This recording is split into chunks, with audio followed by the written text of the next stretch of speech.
you have skills and are you looking for a job? Don't worry, there's an app for that.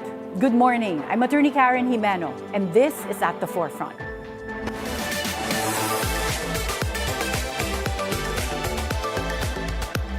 Prices of fuel and other commodities continue to rise as the Middle East conflict sees no end in the near future. Meanwhile, a regional trial court in Pasig City has issued a writ of preliminary injunction stopping the implementation of an 85 peso wage hike for Metro Manila workers. For many families, both parents are already working to make ends meet, but this might not be enough, so their children who are old enough may also try to earn a living. The good news is TESDA has several programs to help the youth get work faster. Let's find out more about this. We'll be speaking with TESDA Director General Kiko Benitez. Good morning, Sir Kiko. Good morning, Attorney Karen.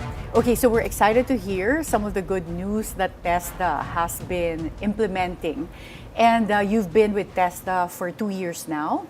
What would you say are your major accomplishments so far? I suppose the launching of the TESDA Skills Passport last February would probably be a benchmark, for us in TESDA.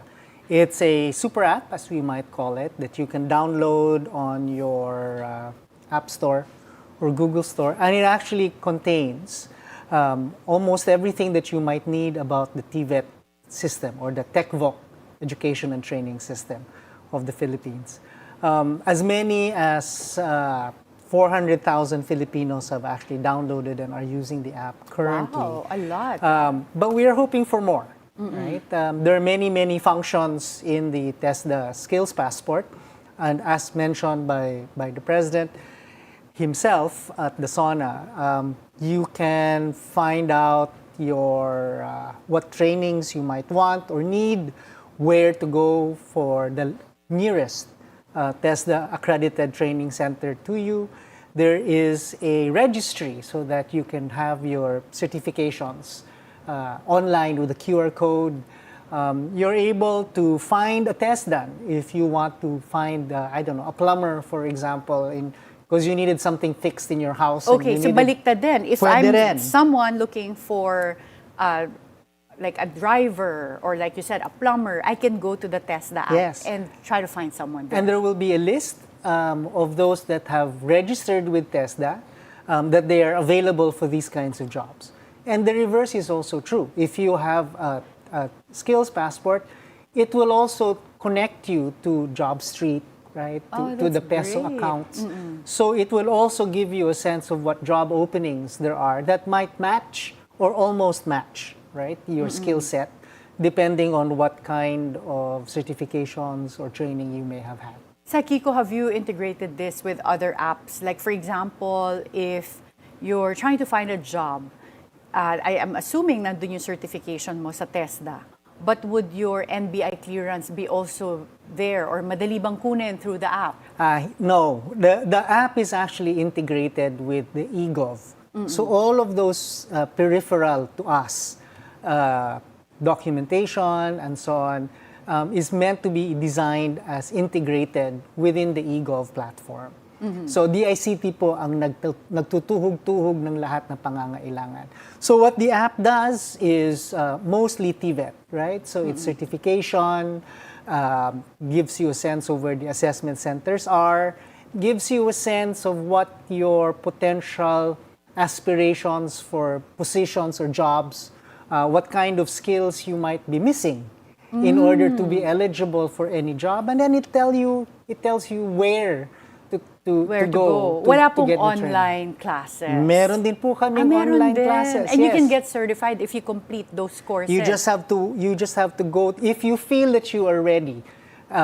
Meron hong on the app pathways na portal that leads you to the eTESDA or the TESDA online platform, where we have almost 70-80 training that you can do as a MOOC, a massive open online course. It's for free. With the proviso that, of course, TESDA is, in fact, a practice-based. So, hindi pwedeng pinapanood mo lang. You have to practice what you're watching Yes. online. And how do you do that? Do you have to find a training center? No, you can. Some of this you can do at home. Okay. The key is if you feel that you are competent enough na sapat na yung pagsasanay mo, pwede ka namang mag-walk-in at magpa-assess para makuha mo yung tama mong assessed certificate. So at least the certificate, it's not also easy to get. Meron kang assessment that you have to go to in TESDA before you get certified. May dalawa ko kaming klaseng assessment. Meron po kaming Certificate of Completion na nagsasabi na tapos nyo halimbawa ang Organic Agriculture Training Online. Yeah?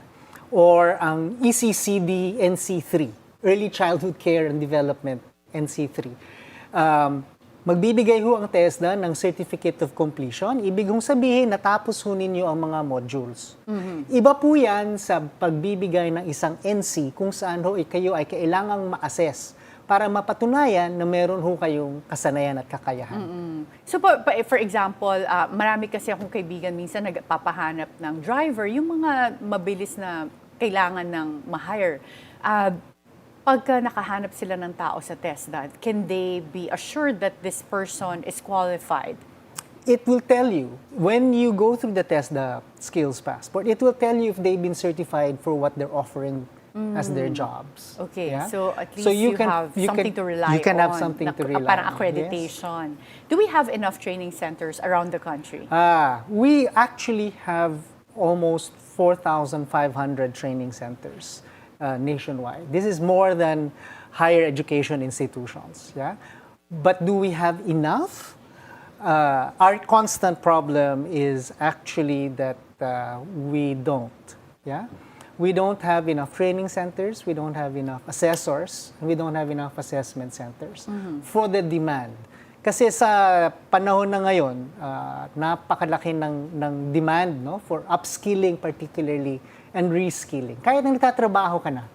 No, meron kasi kami, even online, meron kaming AI training, may cybersecurity, no, may prompt engineering, halimbawa, which everybody needs in all fields. Yes. And we don't quite have enough training centers to do so. Having said that, the President has asked for 500 million pesos to be put directly into an AI upskilling program of TESDA. And we have signed with STI and AMA, for example, who have the largest network of computer centers, no? So that we can in fact train as many as we can for AI upskilling. Will they allow their facilities to be used? They are. That's great. They are So allowing parang their may facilities. partnership Yes. and parang Yes. nadagdagan ng training centers ng TESDA. So we've been accrediting and certifying their training centers. And with the upcoming budget hearings, nakapag-prepare na po ba kayo? Meron na naman. kayong ballpark figure how much you'll be asking for? Well, the truth is, every year in the last 3 years, TESDA's scholarship budget has been increasing. And we thank the President. This is the largest. 2026 is the largest budget for our scholarships ever in the history of TESDA. And I believe next year we will be given an addition. But the truth is, in terms of our carrying capacity for the system, the government is able to support around 35% of those that actually enter the TVET ecosystem, right? Maliit yun. Maliit yun. Yeah. So, kulang ang scholarship pa rin to the number of seats in the training centers. Okay, so that's something you're going to try to address. We're going to try to address. Okay, and sa Kiko, I read the reviews of users of the app. Yes. And ang parang maraming reklamo is the verification system. Parang may glitch yata kasi maraming frustrated na paulit-ulit daw sila magbe-verify pero ayaw gumana. So, what are you doing to address all the glitches in the app? The first is, there are a number of glitches in the app that of course we had to beta test. We wouldn't have discovered them until we had actually launched it.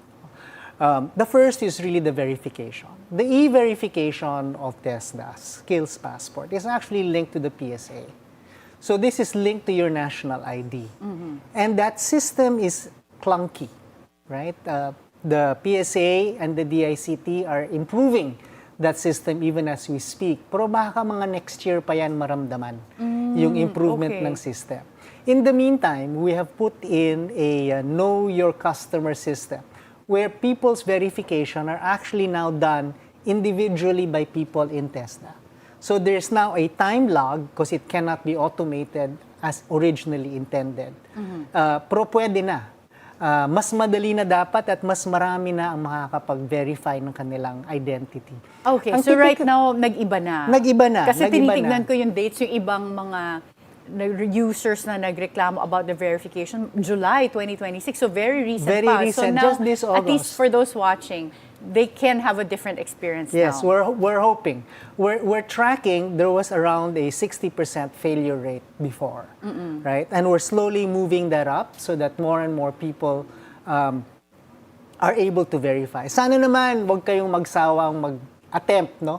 Kasi iba sabi, I've given up, ayoko na gamitin. So it's good that you're telling them, don't give up. Please kasi don't you're give up. improving Please the don't give system. up. Okay. Yeah. And- Like all apps, no, there will be glitches, and that we are hoping to be improving it as we go along.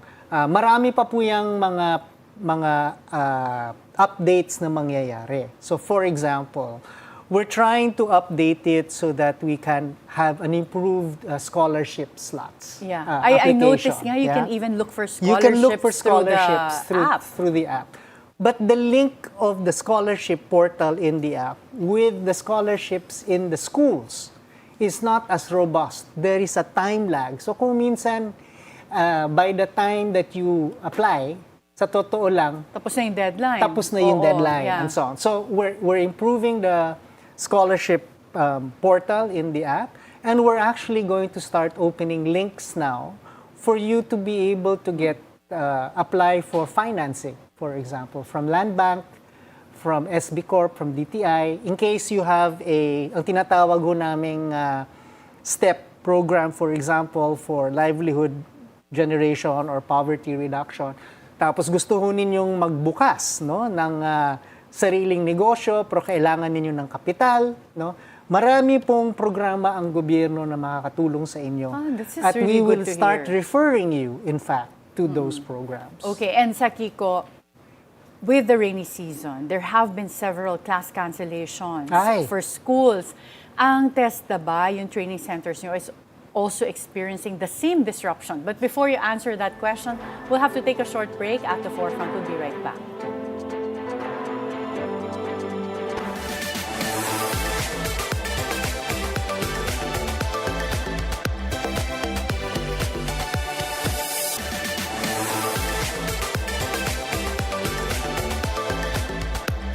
Welcome back at the forefront. We continue our conversation with TESDA Director General Kiko Benitez.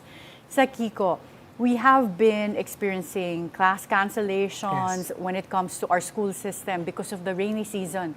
Is TESDA, with your training centers, also experiencing the same disruption? Oh yes, ma'am. When government declares no classes, kasama po ang TESDA.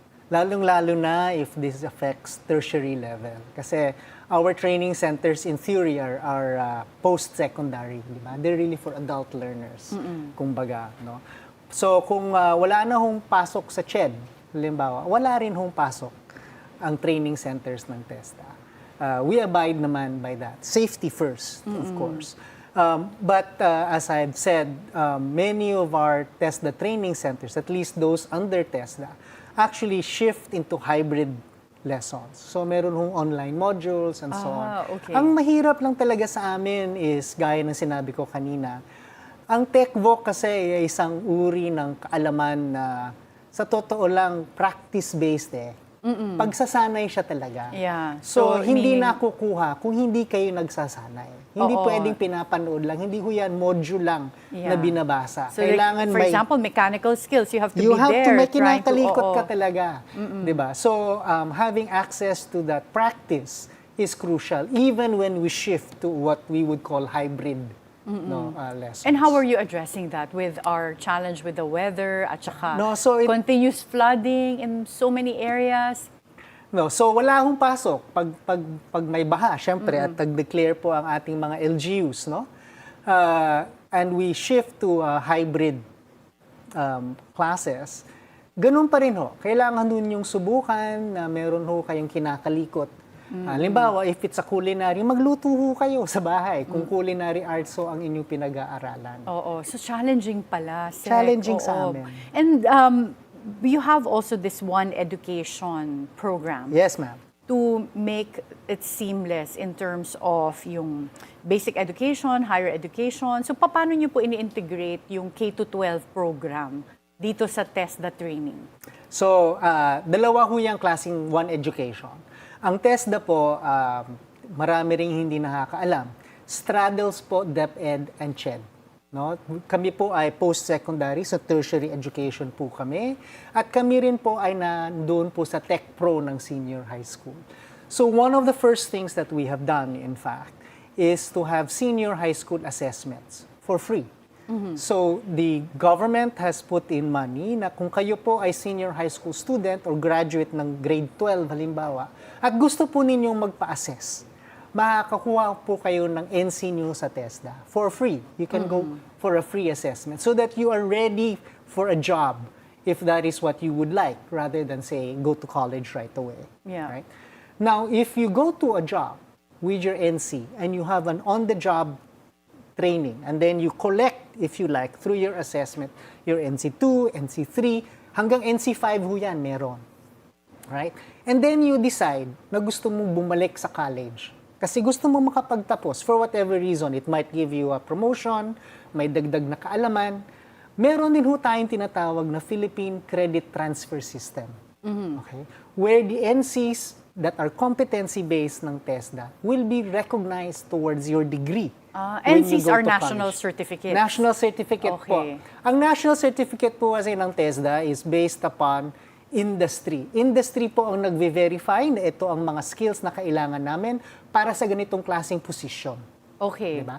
Kung minsan, in order na umangat ka, halimbawa, semiconductor technologist technician ka, okay? Pero gusto mong maging engineer. Kung gusto mong maging engineering or engineer, kailangan mong mag-CHED. Kailangan mo ng bachelor's. Yes. No?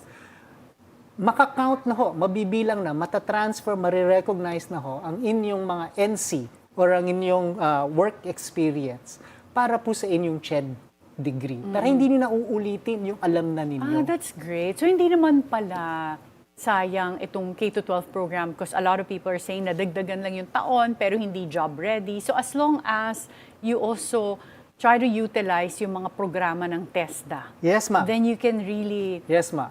finish high school and go get a job kung Yes gusto po. mo. So One Education po, mag-uumpisa po yan sa tinatawag nating operators. So semiconductor is probably the most mature system that we have. We have NCs for operators that are now going to be embedded in senior high school. No, pinapilot na po yan sa Region 7 sa Cebu and will now be rolled out nationwide with DepEd converging with TESDA. Ang NC po ng semiconductor operator ay ilalagay na po namin sa grade 12 NCs. Kalahati po ng grade 12 sa Tech Pro na bagong curriculum ng DepEd ay magkakaroon po ng NC ng TESDA. Ang 50% naman ng grade 12 ay magiging work immersion po sa kumpanya. Right? Okay. So pagkatapos yun, pwede pa rin kayong magpa-assess. Meron ho kayong assessment from TESDA na job ready na kayo for that specific position. Okay. And then you can ladderize and go up as part of One Education. That's great to hear. And ito po bang mga certifications na to ay recognized din abroad? Yes, ma'am. Pwede rin. Yes Okay. po. That's really great. But nakikita niyo po ba that this translates to more jobs for our TESDA certified individuals? There are more, how do I put it, almost 50% of those that enter the TVET ecosystem are actually college graduates looking for a job. Many of them looking for a job abroad, right? Because TESDA certificates are actually recognized globally, mas mabilis po makapaghanap ng trabaho kung may TESDA certificate kayo. Kung trabaho ang hinahanap. No? Yes. And kailangan nyo siguro, depende kung saan kayo pumunta, 1 year work experience or 2 years work experience. Pero pagkatapos ng 3 buwan o 6 na buwan kung saan nakapagkuha ka kayo ng NC from TESDA plus a 1-year experience, pwede na ho kayong magtrabaho overseas kahit na high school graduate lang kayo. That's great to hear, Sec Kiko. There's 2 years left under this administration. Ano pa po yung para sa inyo goals nyo to accomplish under TESDA? So 3 siguro pwede kong sabihin. Ang una siguro ay ito ay utos din naman ni President Marcos, no? Is that we create regional training and innovation centers. Every region, ma'am, will have an innovation center that has the beginnings of a polytechnic. Wala ho tayong community college or polytechnic, the tech-voc talaga, no, sa Pilipinas. So the President has asked that TESDA, in fact, create this system. Kaya? You think kaya in 2 years? We've started it already, and we hope in 2 years' time, 70% of them will be up and running. The remaining 20, siguro in the end of 2028. Okay. No? The second is we want to strengthen the lifelong learning pathways of students. No, kasali na ho yan ang aming attempts with the TESDA Skills Passport, kung saan ho makakakuha kayo ng vouchers, no? Pwede niyo hong dalhin yan sa mga TESDA training centers so that you can curate your own lifelong learning pathways. Now, this is whether you are a senior citizen, whether you are in upskilling for a job, if you're in a BPO and need AI chat prompt engineering, we have the training for you, and we will have a scholarship slot for you, particularly if you're among the poorest of the poor or those in need. No, we have a whole list of special clients. And the third siguro na gusto kong sabihin, kakayanin pa namin, no, is ang aming tinatawag na train lokal, no, where we would like a stronger partnership with our local government units, so that local government units can help manage workforce development in their own locality. Kasama na ho dyan, halimbawa, ang pagtuturo sa isang community-based TVET, sa isang barangay, no, ng photovoltaic installation. So, para bawat barangay po ay may solar panel sa kanilang mga bubong at marunong pong magturo ng paano gawin sa inyong mga bahay-bahay. And we're showing a video of that in the background. Ang galing naman. So you are really adapting to the new technologies sa bagong pangangailangan. Yes, we have EV training for motorcycles if you wish. We have solar panels and photovoltaic. We have urban agriculture kung gusto ho ninyong mag-grow ng sarili ninyong gulay sa bahay. All of this TESDA can do. Yeah, and Sec Kiko, I will use this last question more about your background because you have an interesting background. You were US educated, Cornell no less, and yet you decided to come back to the Philippines. And you served also a term in Congress, and your brother, Congressman Atty. Benitez, was rumored before na magiging House Speaker then. So, after this term, would you consider going back to politics in 2028? 2028 is so far away. And yet, pinag-uusapan na siya as early as now. No, yeah. Pinag-uusapan na siya. No. I am awaiting to see what God will unfold for me. No, I was in the U.S. after all for a very long time, and then my father got sick, and I came home. And in fact, I was president of Philippine Women's University before I entered. So you were in the academe. I really am in the academe, and I'm quite glad to be back in the academe. There's so much to do in TESDA, and we are hoping to continue to ensure that the reforms, the education reforms, are continued and sustained. After all, the Education Commission has come up with a NAT plan. There is a 10-year horizon of reform, for which we only have had a year and a half. Yeah? So we have So I'm hoping that this reform can continue. Yeah, we have a long way to go, and we need that continuity. Yes, and I'm willing to help in whatever capacity God decides, perhaps, is best for me. Thank you so much, Director General Kiko Benitez, and good luck with your work sa TESDA. Salamat, Atty. Karen. As the cost of living continues to rise, the challenge is to make sure Filipinos have the skills to find jobs, earn more, and adapt to a rapidly changing economy. Because in the end, education should not only about earning a diploma, it should give Filipinos a real pathway to opportunity and a better life. Be informed, be insightful of the news. I'm Attorney Karen Jimeno. Always stay at the forefront.